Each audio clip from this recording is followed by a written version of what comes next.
Welcome to Zwida Media. If you're new to this channel, please subscribe. Don't forget to like, comment and share. Here's a new video for today. Enjoy.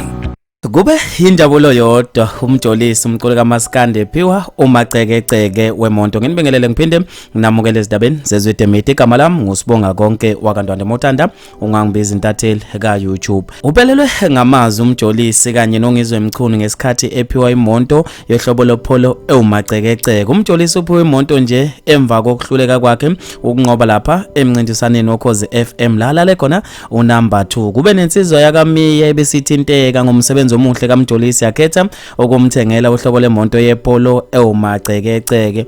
Umjolisi kamumva nje sizombona ehamba ngomacekeceke wemonto. Kube injabulo kakhulu, ujabule wahluleka nokuzibamba kulensizwa yakamiya. Lensizwa ithe mayichaza lapha yasho khona ukuthi umjolisi ungumculi kaMaskandi osemncane futhi owenza kahle kakhulu. Ichazwe ingoma yakhe emnandi ngendlela emangalisayo. Ibisibona njengoba bekuwina ipolo kulomncintiswano woKhozi ukuthi njengoba ephuma number 2 ayimthengele imonto enhlanhla ukuze imkhuthaze. Umfana osemncane kakhulu futhi owenza kahle emculweni.